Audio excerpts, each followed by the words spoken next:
O desejado de todas as nações. Capítulo 45. A previsão da cruz. Este capítulo se baseia em Mateus capítulo 16, versos 13 a 28, Marcos capítulo 8, versos 27 a 38 e Lucas capítulo 9, versos 18 a 27. A obra de Cristo na terra aproximava-se rapidamente de seu termo. Portanto, ele, em vívido contorno, desdobrava-se as cenas para onde tendiam seus passos. Mesmo antes de se revestir da humanidade, vira toda a extensão da estrada que devia trilhar a fim de salvar o que se havia perdido. Toda a angústia que lhe dilacerou o coração, todo o insulto atirado à sua fronte, toda a privação que foi chamado a suportar, tudo lhe foi exposto antes de deixar de lado a coroa e as vestes reais e descer do trono para revestir sua divindade com a humanidade. A vereda que se estendia da manjedoura ao Calvário estava toda diante de seus olhos. Conhecia a angústia que dele se havia de apoderar. Sabia tudo e, todavia, disse: Eis aqui venho. No rolo do livro está escrito de mim: Deleito-me em fazer a tua vontade, ó Deus meu. Sim, a tua lei está dentro do meu coração. Salmo 40, versos 7 e 8. Via sempre diante de si o resultado de sua missão. Sua vida terrestre, tão cheia de fadiga e sacrifício, era alegrada pela perspectiva de que todo o seu trabalho não seria em vão. Dando a própria vida pela vida dos homens, reconquistaria o mundo a lealdade para com Deus. Conquanto devesse primeiro receber o batismo de sangue, embora os pecados do mundo lhe devessem pesar sobre a alma inocente, se bem que a sombra de indizível aflição sobre ele impendesse, todavia, pelo gozo que lhe estava proposto, preferiu sofrer a cruz e desprezar a afronta. Dos escolhidos companheiros de seu ministério, essas cenas a ele patenteadas se achavam ainda ocultas. Perto estava, porém, o tempo em que lhe deviam testemunhar a agonia.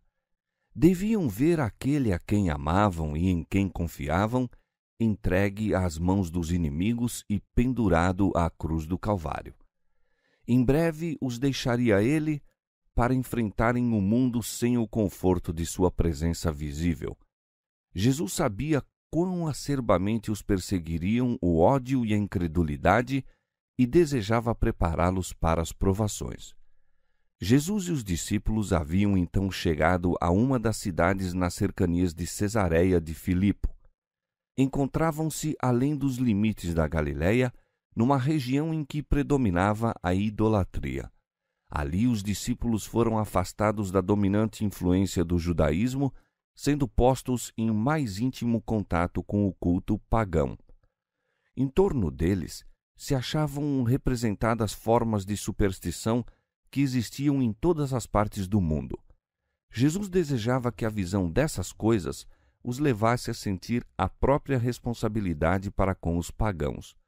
Durante sua estada nessa região, buscou abster-se de ensinar o povo, dedicando-se mais plenamente aos discípulos.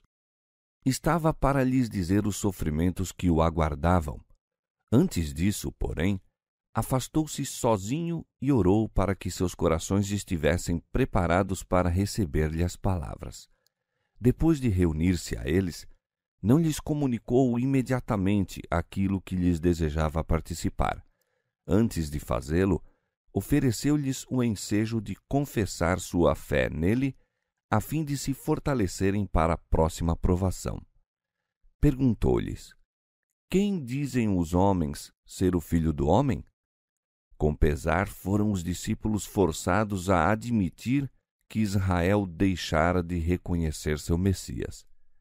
Alguns, na verdade, ao lhe verem os milagres, haviam declarado que ele era o filho de Davi. As multidões que foram alimentadas em Betsaida desejaram proclamá-lo rei de Israel. Muitos estavam dispostos a aceitá-lo como profeta, não criam, porém, que fosse o Messias. Jesus formulou agora uma segunda pergunta com respeito aos próprios discípulos. E vós, quem dizeis que eu sou? Pedro respondeu: Tu és o Cristo, o Filho do Deus vivo. Desde o princípio, Pedro crera que Jesus era o Messias. Muitos outros que foram convencidos pela pregação de João Batista e aceitaram a Cristo, começaram a duvidar da missão de João quando ele foi preso e morto. E agora duvidavam de que Jesus era o Messias, a quem há tanto tinham aguardado. Muitos dos discípulos que haviam esperado ardentemente que Jesus tomasse seu lugar no trono de Davi, deixaram-no ao perceber que ele não tinha essa intenção. Mas Pedro e seus companheiros não se desviaram de sua fidelidade. A vacilante atitude dos que ontem louvavam e hoje condenavam não destruiu a fé dos verdadeiros seguidores do Salvador. Pedro declarou: Tu és o Cristo, o Filho do Deus vivo. Não esperou que honras reais coroassem seu Senhor, mas aceitou-o em sua humilhação. Pedro exprimia a fé dos 12. Todavia, os discípulos estavam ainda longe de compreender a missão de Cristo. A oposição e calúnias dos sacerdotes e escribas, se bem que os não pudessem desviar de Cristo, ocasionavam-lhes, não obstante, grande perplexidade. Não viam claramente seu caminho. A influência da primeira educação, o ensino dos rabis, o poder da tradição ainda lhes interceptavam a visão da verdade. De tempos em tempos, brilhavam sobre eles preciosos raios de luz emanados do Salvador, todavia estavam muitas vezes como quem tateia em meio de trevas. Nesse dia, porém, antes de se verem frente a frente com a grande prova de sua fé, o Espírito Santo repousou sobre eles com poder. Por algum tempo, desviaram-se-lhes os olhos das coisas que se veem para a contemplação das que se não veem. 2 Coríntios 4:18. Sob a aparência humana, distinguiram a glória do Filho de Deus. Jesus respondeu a Pedro, dizendo: Bem-aventurado és tu, Simão Barjonas, porque tu não revelou a carne e o sangue, mas meu Pai que está no céu. A verdade confessada por Pedro é o fundamento da fé do crente. É aquilo que o próprio Cristo declarou ser a vida eterna. A posse desse conhecimento, no entanto, não oferece motivo para nos glorificarmos a nós mesmos. Não fora por meio de sabedoria ou bondade do próprio Pedro que ele lhe havia sido revelado. De si mesma, não pode a humanidade nunca chegar ao conhecimento do divino. Como as alturas dos céus é a sua sabedoria, que poderás tu fazer? Mais profunda é ela do que o inferno, que poderás tu saber? Jó 11:8. Unicamente o Espírito de adoção nos pode revelar as coisas profundas de Deus, as quais o olho não viu e o ouvido não ouviu, e não subiram ao coração do homem. Deus nos revelou pelo seu Espírito, porque o Espírito penetra todas as coisas, ainda as profundezas de Deus. 1 Coríntios capítulo 2, versos 9 e 10. O segredo do Senhor é para os que o temem, e o fato de Pedro ter discernido a glória de Cristo era uma prova de que fora ensinado por Deus. Salmo 25, verso 14 e João capítulo 6, verso 45. Ah, na verdade, bem-aventurado és tu, Simão Barjonas, porque tu não revelou a carne e o sangue. Jesus continuou: Pois também eu te digo que tu és Pedro, e sobre esta pedra edificarei a minha igreja, e as portas do inferno não prevalecerão contra ela. A palavra Pedro significa pedra, uma pedra movediça, Pedro não era a rocha sobre que a igreja estava fundada. As portas do inferno prevaleceram contra ele quando negou seu Senhor com imprecações e juramentos. A igreja foi edificada sobre alguém contra o qual as portas do inferno não podiam prevalecer. Séculos antes do advento do Salvador, Moisés apontara à rocha da salvação de Israel. O salmista cantara: "A rocha da minha fortaleza." Isaías escrevera: "Assim diz o Senhor Jeová: Eis que eu assentei em Sião uma pedra já provada, pedra preciosa de esquina, que está bem firme e fundada." Deuteronômio 32, 4. O próprio Pedro, escrevendo por inspiração, aplica essa profecia a Jesus. Diz ele: "Se é que já provastes que o Senhor é benigno, e chegando-vos para ele, pedra viva, reprovada, na verdade, pelos homens, mas para com Deus eleita e preciosa, vós também, como pedras vivas, sois edificados casa espiritual." 1 Pedro, capítulo 2, versos 3 a 5. Ninguém pode pôr outro fundamento além do que já está posto, o qual é Jesus Cristo. 1 Coríntios, capítulo 3, verso 11. Sobre esta pedra, disse Jesus, edificarei a minha igreja. Na presença de Deus e de todos os entes celestiais, em presença do invisível exército do inferno, Cristo fundou a sua igreja sobre a rocha viva. A rocha é Ele próprio, seu próprio corpo quebrantado e ferido por nós. Contra a igreja edificada sobre este fundamento, não prevalecerão as portas do inferno. Quão fraca parecia a igreja quando Cristo proferiu estas palavras. Havia apenas um punhado de crentes contra os quais se dirigiria todo o poder dos demônios e dos homens maus. Todavia, os seguidores de Cristo não deveriam temer. Edificados sobre a rocha de sua fortaleza, não poderiam ser vencidos. Durante 6.000 anos tem a fé edificado sobre Cristo. Por 6.000 anos, as inundações e tempestades da ira satânica têm batido de encontro à rocha de nossa salvação. Ela, porém, permanece inabalável. Pedro expressara a verdade que é o fundamento da fé da igreja e Jesus o honrou então como o representante do inteiro corpo de crentes. Disse: "Eu te darei as chaves do reino dos céus, e tudo o que ligares na terra será ligado nos céus, e tudo o que desligares na terra será desligado nos céus."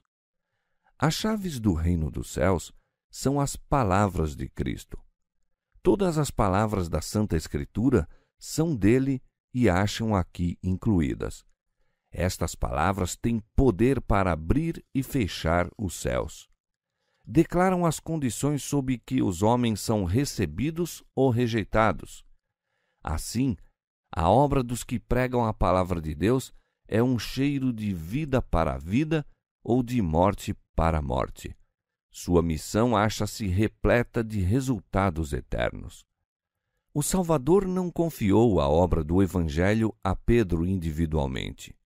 Noutra ocasião, mais tarde, repetindo as palavras dirigidas a Pedro, aplicou-as diretamente à igreja. E o mesmo, em essência, foi dito também aos 12 como representantes do corpo de crentes. Se Jesus houvesse delegado qualquer autoridade especial a um dos discípulos, de preferência aos outros, não os encontraríamos tantas vezes questionando acerca de quem seria o maior. Ter-se-iam submetido ao desejo do Mestre e honrado aquele que ele escolhera. Em vez de apontar um para a cabeça, Cristo disse aos discípulos: "Não queirais ser chamados rabi, nem vos chameis mestres, porque um só é o vosso mestre, que é Cristo." Mateus capítulo 23, versos 8 e 10. Cristo é a cabeça de todo varão. Deus, que pôs todas as coisas sob os pés do Salvador, sobre todas as coisas o constituiu como cabeça da Igreja, que é o seu corpo, a plenitude daquele que cumpre tudo em todos. 1 Coríntios capítulo 11, verso 3 e Efésios capítulo 1, versos 22 e 23. A Igreja é edificada tendo Cristo como seu fundamento. Deve obedecer a Cristo como sua cabeça. Não tem de confiar em homem ou ser por homem controlada. Muitos pretendem que uma posição de confiança na Igreja lhes dá autoridade para ditar o que outros hão de crer e fazer. Essa pretensão não é sancionada por Deus. O Salvador declara: todos vós sois irmãos. Todos estão expostos à tentação e sujeitos ao erro. Em nenhum ser finito podemos confiar quanto à direção. A rocha da fé é a presença viva de Cristo na Igreja. Nela pode confiar o mais débil, e os que mais fortes se julgam se demonstrarão os mais fracos, a não ser que façam de Cristo sua eficiência. Maldito o homem que confia no homem e faz da carne o seu braço. O Senhor é a rocha cuja obra é perfeita. Bem-aventurados todos aqueles que nele confiam.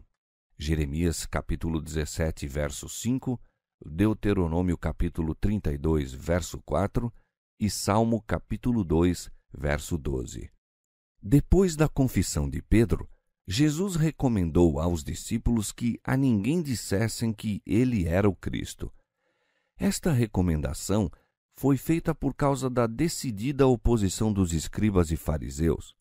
Mas ainda o povo, e até mesmo os discípulos, tinham tão falso conceito do Messias que um anúncio público do mesmo não lhes daria ideia exata de seu caráter e de sua obra.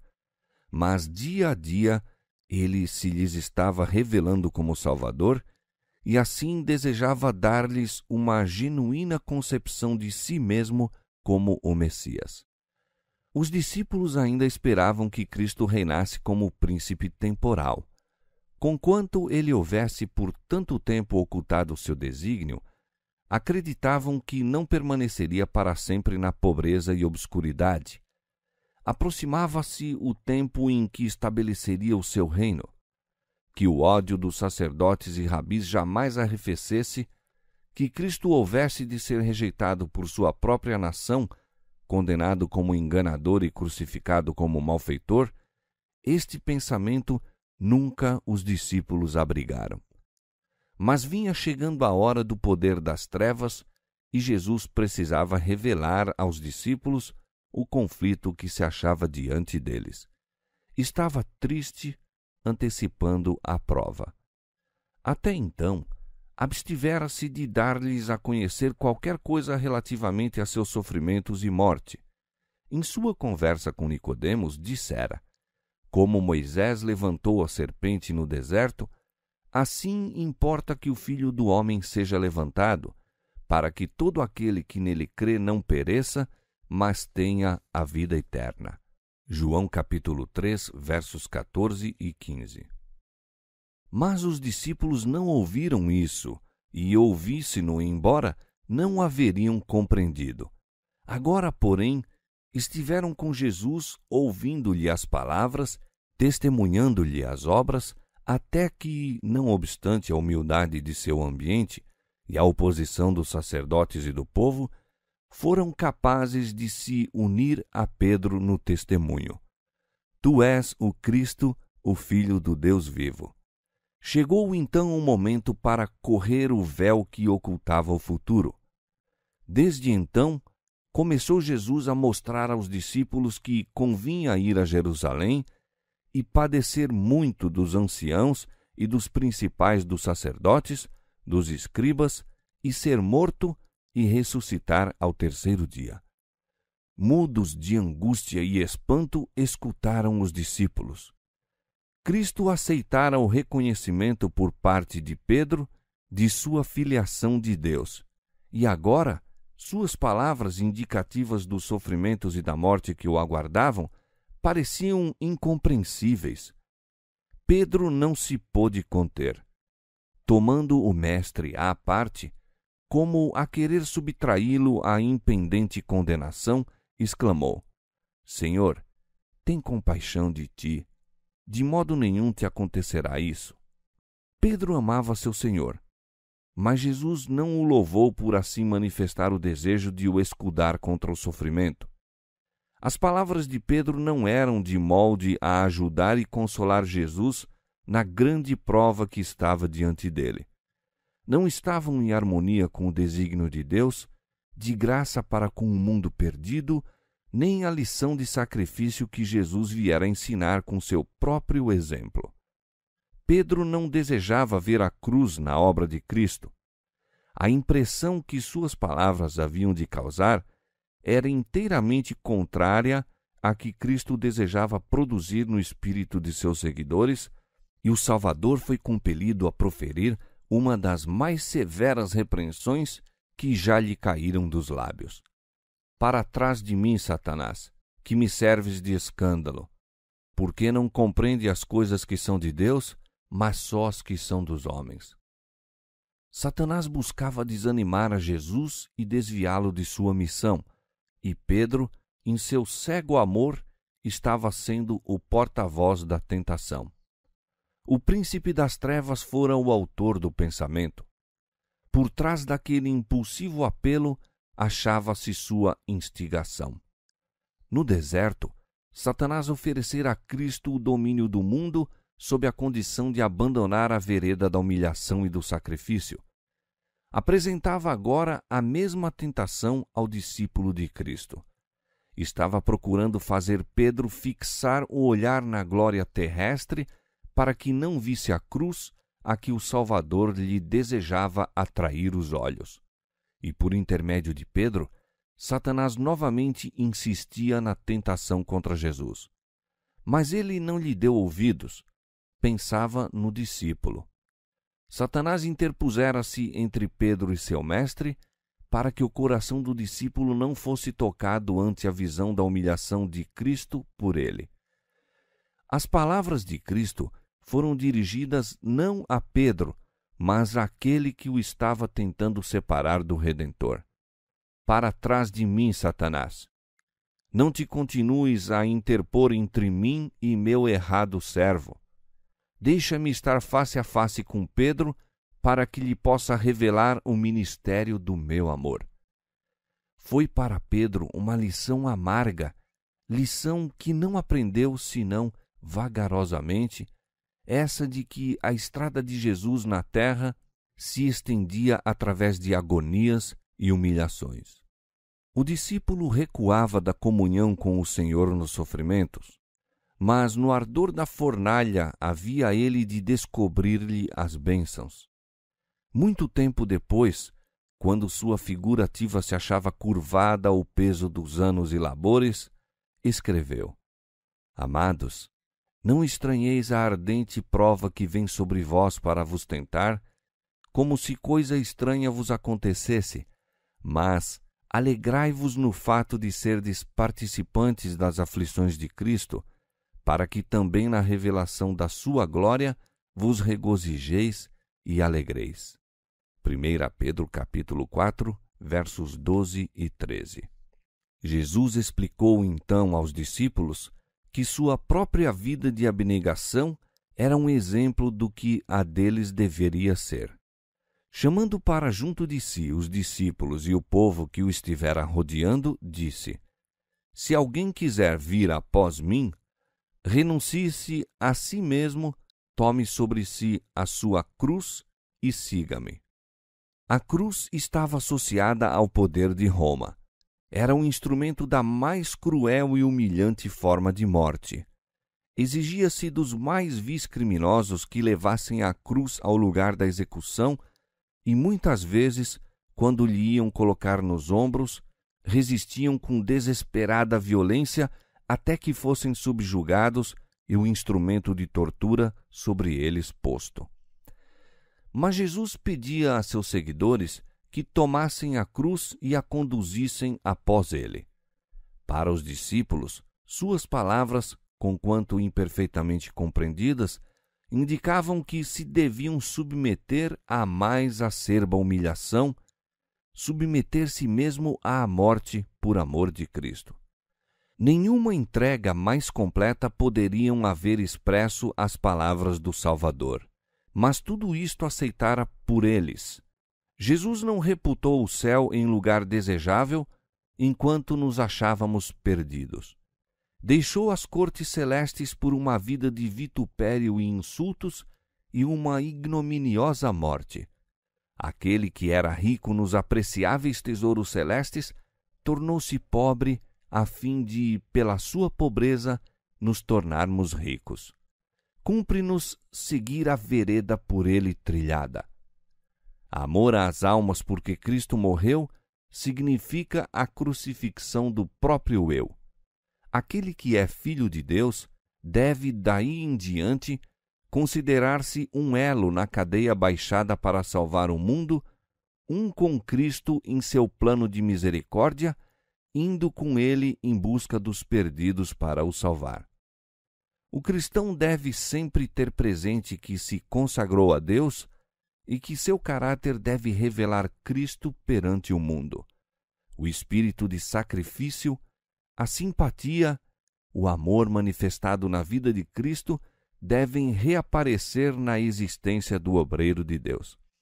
Aquele que quiser salvar a sua vida, perdê-la-á, mas qualquer que perder a sua vida por amor de mim e do Evangelho, esse a salvará. Egoísmo é morte. Nenhum órgão do corpo poderia viver se limitasse a si próprio os seus serviços. O coração, deixando de enviar o sangue vital à mão e à cabeça, perderia rapidamente a força.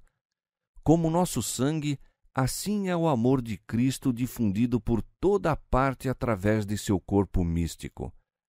Somos membros uns dos outros, e a alma que se recusa a dar, perecerá. E que aproveita ao homem ganhar o mundo inteiro, disse Jesus, se perder a sua alma? Ou que dará o homem em recompensa de sua alma?